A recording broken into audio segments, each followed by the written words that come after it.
Olá, eu sou Joana Assunção e esse é mais um vídeo de Neurociência na Escola. No vídeo de hoje eu vou falar com você sobre um livro que eu li, esse livro que está aqui do lado. Eu vou deixar a referência para você na descrição do vídeo. Mas nesse livro existe uma abordagem muito interessante sobre como lidar com os transtornos específicos de aprendizagem. Então, vamos lá, vai ser meio que uma aula e eu vou usar essa referência para essa aula, tá bom? Então, vamos começar. Então, eu comecei a aula com esta imagem que mostra exatamente qual é a abordagem que eu quero passar para você no trato com as dificuldades de aprendizagem. É essa imagem que eu pretendo ser um guia, é uma imagem de ajuda, é uma imagem de um parceiro junto com o aluno que está com dificuldade de aprendizagem.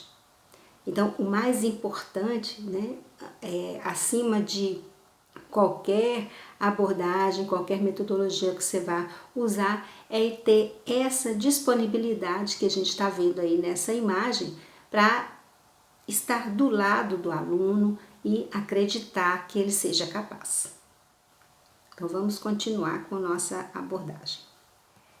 Nós temos, durante todo esse tempo que a gente vem lidando com as dificuldades de aprendizagem, uma linha de trabalho tem sido essa: teste e trate.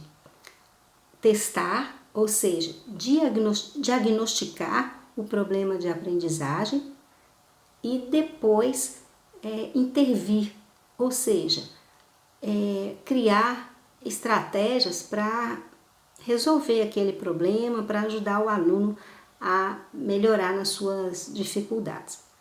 Essa abordagem, ela começa normalmente na escola, quando a escola percebe a dificuldade do aluno e então os pais são orientados a procurar um profissional que possa fazer esse diagnóstico. Esse diagnóstico não pode ser feito por um profissional apenas e é preciso de um grupo de profissionais, um grupo de trabalho interdisciplinar para avaliar diversos aspectos da vida dessa criança, da saúde, do funcionamento cognitivo, para que possa ser estabelecido um diagnóstico de transtorno específico de aprendizagem. Acontece que esse é um caminho longo, demorado e nem sempre acessível às crianças que estão ali sofrendo com a dificuldade. Então, a gente precisa pensar numa maneira de tornar isso mais eficaz, mais rápido e mais acessível a todas as crianças, mesmo no início, quando essas dificuldades se manifestam. Segundo o DSM-5, nós não podemos fazer esse diagnóstico com apenas um profissional, como eu disse antes. Então, é preciso que haja um conjunto, um trabalho conjunto desses profissionais. E o DSM-5 diz que nenhuma fonte única de dados é suficiente para o diagnóstico de transtorno específico da aprendizagem. Ao contrário, o diagnóstico é clínico e baseia-se primeiro, na síntese da história médica, do desenvolvimento educacional e familiar do indivíduo. 2. Na história da dificuldade de aprendizagem, incluindo sua manifestação atual e prévia, ou seja, como o aluno está hoje, como ele está com essa dificuldade hoje e como ela se manifestou anteriormente, se ele for já um aluno do ensino médio ou já um adulto. Mesmo uma criança do ensino fundamental, que está lá no Fundamental 2 ou no Fundamental 1 mesmo, mas que essa dificuldade agora se manifesta de um jeito, mas como que foi que ela começou, como era no princípio. No impacto da dificuldade no funcionamento acadêmico, profissional ou social, no caso de adultos, o impacto profissional e social.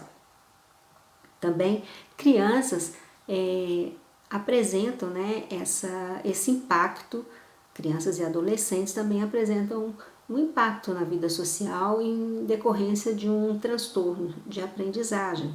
Ela pode ficar mais tímida, não ter assim, um convívio social muito bom em função dessa dificuldade. Então é importante perceber se há um impacto nesses aspectos da vida dessa pessoa que tem essa dificuldade. Também deve se basear em relatórios escolares prévios e atuais, em portfólios de trabalhos que demandem habilidades acadêmicas e também em avaliações de base curricular. Essas avaliações de base curricular podem ser padronizadas, não são simplesmente as provas, mas de início, né, essas atividades dentro da sala de aula podem ser um indício, podem ser um critério inicial para avaliar se a criança está com alguma dificuldade. E também no item 7, em scores prévios e atuais resultantes de testes individuais padronizados de desempenho acadêmico. Nos critérios de avaliação das dificuldades de aprendizagem, nós temos dois aspectos. Nós temos os critérios inclusivos das dificuldades de aprendizagem, dos transtornos de aprendizagem, e temos os critérios excludentes. Essa conta é uma conta demais, é uma conta em que nós temos que levar em consideração tanto os critérios inclusivos quanto os critérios excludentes para chegar a um diagnóstico das dificuldades de aprendizagem, de um transtorno específico de aprendizagem. E na escola, o que se pode fazer? Bem, na escola é preciso, antes de tudo, que você conheça bem os seus alunos, que você conheça as dificuldades de cada um, as competências, as habilidades de cada um, para que você possa então saber se o seu aluno ele está mesmo com alguma dificuldade, se a turma, né, quando eu falo conhecer bem seus alunos, tanto individualmente quanto na turma, né? Se ele está muito diferenciado da turma, se há uma defasagem entre o desempenho dele e o desempenho da turma, e conhecê-lo bem, né? Conhecê-lo as suas características, se ele é mais agitado, se ele é menos agitado, se essas dificuldades podem, né, ter alguma relação com essa agitação, com essa falta de concentração, ou se não, né, se essas dificuldades acontecem apesar de não haver essas características, né, não haver esse tipo de comportamento. E conhecer bem esses critérios que eu apresentei para você agora, que são os critérios inclusivos e os critérios excludentes. Nós vamos ver sobre esses critérios daqui a pouco. Então, tendo em vista esses dois conhecimentos que você precisa ter, né, para começar a investigar se o seu aluno tem realmente uma dificuldade de aprendizagem, eles vão te levar aos potenciais indicadores de um transtorno de aprendizagem. Que indicadores são esses? Bom, nós temos o primeiro indicador é o baixo desempenho, né, como eu havia dito, mas não é um baixo desempenho em qualquer aspecto, em todos os aspectos, em todas as matérias, pode até estar com baixo desempenho em todas as matérias, mas o mais importante é que você perceba, que você investigue se o seu aluno tem um baixo desempenho em leitura, escrita ou matemática. E também um inesperado baixo desempenho. O que significa esse inesperado baixo desempenho?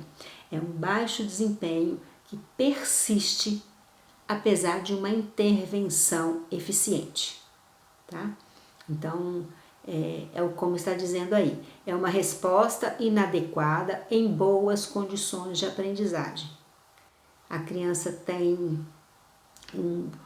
uma intervenção, ela tem uma ajuda de você tentou ensiná-la, mas mesmo assim outras crianças conseguiram aprender, né, daquela forma, e você tentou ensinar até de outra forma e mesmo assim essa criança manteve essa dificuldade na leitura, na escrita e ou na matemática, porque pode ser nos 3 campos do conhecimento ou em apenas algum deles. Para avaliar essa resposta inadequada à intervenção, nós temos uma abordagem que é a abordagem RTI, Response to Intervention, em inglês, resposta à intervenção aqui para nós em português. E como que funciona isso? O critério nessa abordagem da resposta à intervenção é justamente quando você percebe uma tentativa frustrada de ensinar. O seu aluno estava com uma dificuldade, você tentou outras abordagens, outras formas de ensinar, como eu disse antes, e mesmo assim ele permanece com aquela dificuldade. E isso é que vai dar a medida, né, que vai definir que houve, então, um inesperado baixo desempenho. É inesperado por quê? Porque esperava-se que com essa intervenção eficiente, com essa intervenção direcionada, baseada em evidências, ele respondesse. E ele não responde, ele não supera a dificuldade. Essa resposta que significa isso, né? Ele não responde significa isso, ele não supera a dificuldade que ele tinha no início. Então, esse método, né, essa abordagem do RTI, ela vai fazer uma coisa interessante, que ela vai mudar essa nossa perspectiva do teste e trate para trate e teste, ou seja, você faz a intervenção e acompanha, né, o progresso do aluno e avalia o desempenho dele após a sua intervenção. Se ele mantém um baixo desempenho, se ele mantém a dificuldade, se a dificuldade persiste, se ele não consegue superar essa dificuldade, então é bem provável que ele esteja sim nesse grupo de risco, que haja um risco maior de que haja um transtorno de aprendizagem. Existe um método que está dentro dessa abordagem do RTI, que é o MTSS, Multi-Tiered System of Supports. É um sistema de suporte multinível. O que isso significa? Significa que é uma abordagem de RTI em vários níveis, em níveis diferentes. E ele foi desenhado para justamente poder ser aplicado na escola, na sala de aula, junto com a turma. Como que ele funciona? Bom, ele funciona em 3 níveis, e é como se fosse mesmo assim um funil. No primeiro nível, você tem a instrução geral que é dada para toda a turma na sala de aula. É como se fosse uma triagem geral. E você vai, através dessa instrução geral, tentar melhorar a aprendizagem desses alunos, tendo em vista essa triagem. Quais foram as dificuldades que eles apresentaram, o que você observou como dificuldade. Tendo isso em vista, você vai fazer essa instrução geral dentro da sala de aula e um monitoramento do progresso desses alunos. Deve ser realizado diariamente na sala de aula, todos os dias, né, durante um período, de preferência no início do ano, quando você está recebendo os meninos, mas a partir de qualquer momento você pode querer fazer essa triagem nos seus alunos e você percebe essa necessidade. E a partir dessa triagem, você vai fazer essa instrução geral para tentar ajudá-los a superar essas dificuldades que foram apresentadas, com atividades para todos eles, e você então vai dedicar todos os dias de 45 a 90 minutos para esse programa, dentro daquelas dificuldades específicas, né? O segundo nível, você vai então ter aí os alunos que não superaram as dificuldades no nível 1. São aqueles alunos cujas dificuldades persistiram, apesar da instrução que você deu, apesar da intervenção geral na turma. Aqui a indicação é de que haja uma instrução suplementar em grupos, que pode ser feito na sala de aula também. Você pode dividir a turma em grupos para que você possa fazer intervenções ali bem pontuais, tá? A indicação é de que você gaste aí de 20 a 40 minutos de 3 a 5 vezes por semana com esse trabalho específico. E as crianças cujas dificuldades ainda persistem apesar dessa intervenção, então elas passam para o nível 3, que é um nível de uma dificuldade bem persistente, né? Você já teve aí várias intervenções, né, no grupo todo, depois em pequenos grupos. Esses pequenos grupos você pode tanto trabalhar na sala de aula quanto também no horário extra classe, tá? E no grupo 3 você vai ter uma instrução bem intensiva. Isso significa o quê, né? Você vai fazer um trabalho individualizado com esse aluno, mirando mesmo na dificuldade que ele tem, tá? Com atividades bem voltadas para essas dificuldades, claro, tudo pautado em evidências científicas, e aí a recomendação é de 45 a 60 minutos por dia de trabalho individualizado fora do horário de aula, tá? No nível 2 e no nível 3, aconselha-se um monitoramento frequente do progresso, né? Desde o nível 1 existe esse monitoramento do progresso, mas no nível 2 e 3 esse monitoramento é muito mais intenso. O grupo é menor e você precisa ter uma avaliação mais constante e mais atualizada do progresso desses alunos antes de tomar uma decisão de encaminhá-lo para um outro tipo de avaliação mais aprofundada.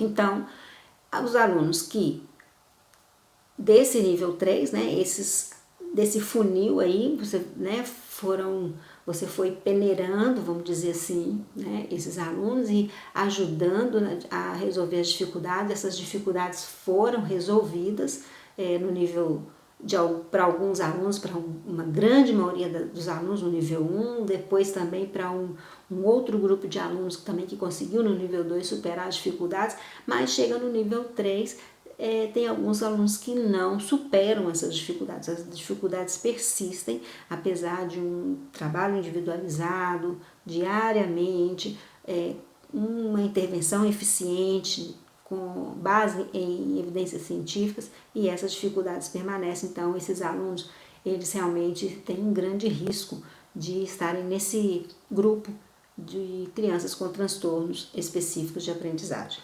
Mas isso não significa ainda que você possa bater o martelo e dizer que ele é um aluno com transtorno específico de aprendizagem, com dificuldade específica de aprendizagem, porque se lembra, eu falei para você que o diagnóstico ele tem que ter como base a soma dos critérios inclusivos mais os critérios excludentes. Até agora nós só vimos os critérios inclusivos, que são o baixo desempenho em leitura, escrita ou matemática, e também um inesperado baixo desempenho, ou seja, uma falta de resposta à intervenção, ao método do RTI e também MTSS, que eu acabei de descrever para você.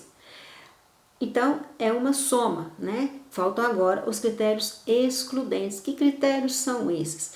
Então, se o aluno ele chegou lá no nível 3, né, das dificuldades de aprendizagem, mas algum desses critérios, desses 5 critérios que eu estou colocando aí para você na tela, estão presentes, é preciso avaliar se eles são a causa da dificuldade de aprendizagem. E por que eles são considerados excludentes? Porque um transtorno específico de aprendizagem, ele tem causa biológica, fatores genéticos, epigenéticos e ambientais.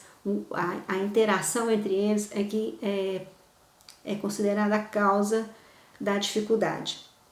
E não problemas sensoriais, de visão, de audição ou motores. Também é um critério excludente a deficiência intelectual, problemas de linguagem, desvantagem socioeconômica problemas comportamentais e comorbidades.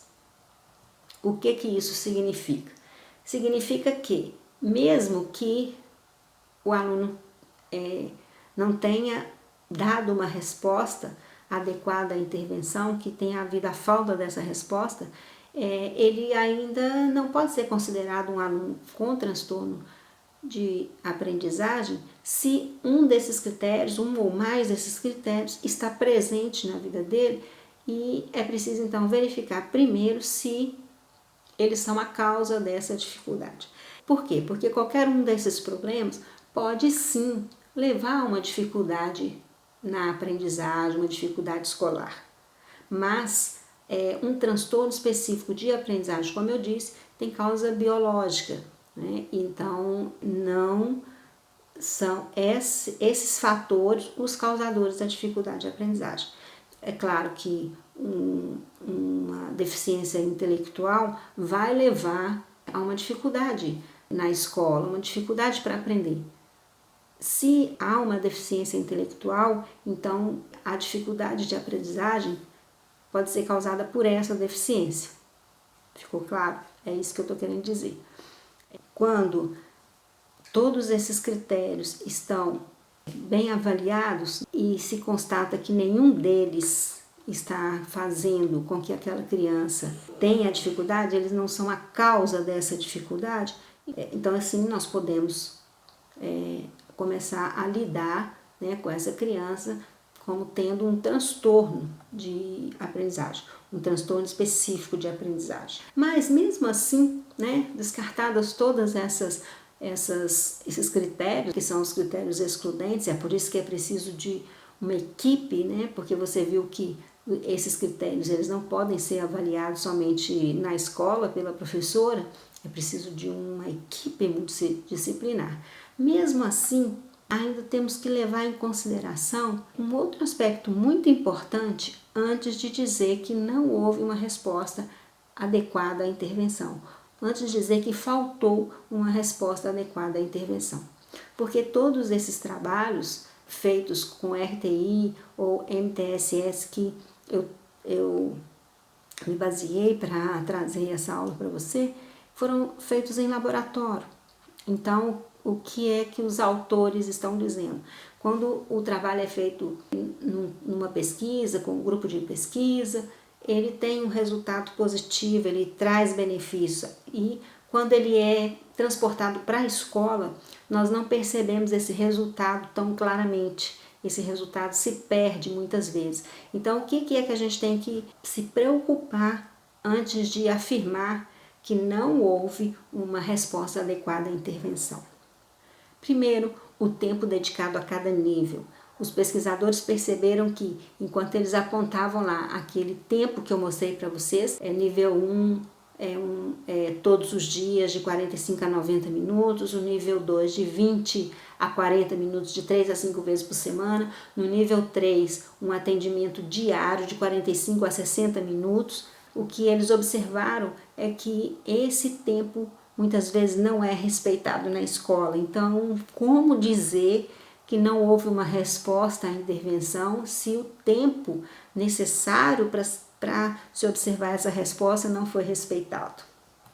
Outro aspecto é a falta de capacitação dos profissionais. Então, se você vai trabalhar com o RTI ou com o MTSS, você precisa conhecer bem o desenvolvimento da criança, você precisa conhecer bem os processos envolvidos na aprendizagem da leitura, da escrita e da matemática, para você poder então identificar o que não está funcionando bem, o que é que pode ser uma não resposta à intervenção, que ele deveria estar respondendo, que ele poderia responder se tudo estivesse funcionando bem. Um planejamento baseado em evidências também é um outro ponto crítico que pode levar tudo a perder. Nas pesquisas, nos trabalhos desenvolvidos, né, com essas duas abordagens, eles utilizaram pesquisas, evidências científicas para criar os programas de intervenção. Então, quando você for fazer isso, é preciso estudar muito, é preciso buscar esses resultados, né, essas evidências científicas de que aquilo que você vai usar para tentar ajudar o seu aluno a superar aquela dificuldade, realmente há evidências científicas de que funciona.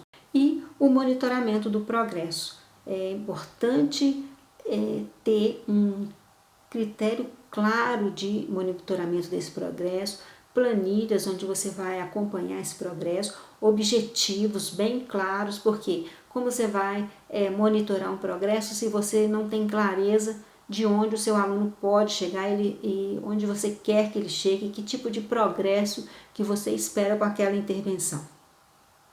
Tudo baseado, de novo, em evidências científicas.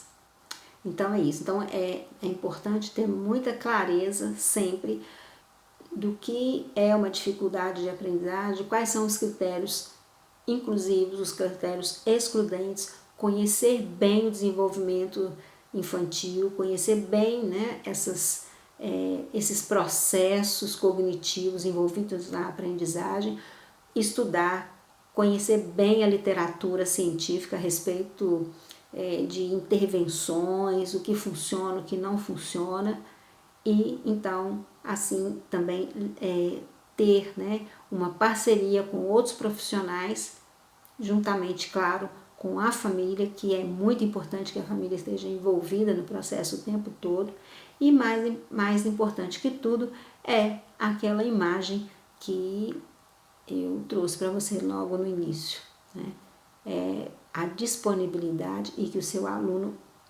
saiba que ele não está sozinho, que você está com ele e que você acredita que ele possa superar essa dificuldade e você está ali para ajudar. Um abraço para você e até a próxima aula.